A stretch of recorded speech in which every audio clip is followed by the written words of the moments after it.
Your brand new iPhone deserves the best protection, and the iLune 3-pack screen protector plus 3-pack camera lens protector has you covered. Don't take risks with your iPhone. Click the link in the video description to shop now on Amazon. Welcome to LeBron Insider, where we dive into the world of King James and explore all things NBA. I'm your host, and today we're talking about a rumor that's been circulating for years.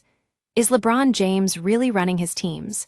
We've got some fresh intel from none other than LeBron's agent, Rich Paul, who's shutting down this narrative once and for all. So, the story goes that LeBron's involved in some way with his team's decision-making process. But according to Rich Paul, that's just not true. In a recent interview, Paul set the record straight, saying, and that's false. He explains that people don't think about how this narrative affects friendships and relationships between teammates. They assume LeBron's always calling the shots, but Paul says that's not the case. Think about it. If you're on a team, someone comes to you and asks for your opinion on a trade. You might say something casual like, or I don't know. But then they come back with the same question multiple times, and suddenly you feel like you're being pressured into agreeing with something. That's not LeBron making a decision, that's him agreeing to a plan because he feels comfortable with it.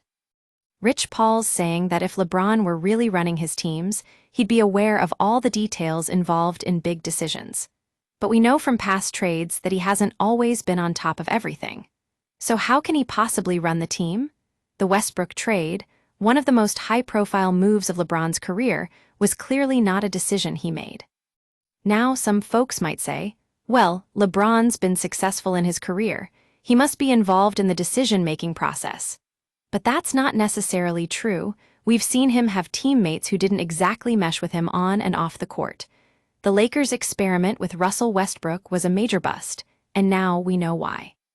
Fast forward to today, where LeBron's playing for the Denver Nuggets, and he's thriving as a complementary player.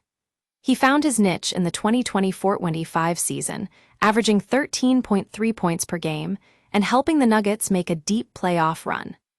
So what does this mean? It means that maybe we should rethink our perception of LeBron's role on his teams. Maybe he's not always calling the shots, or at least, not as much as we think.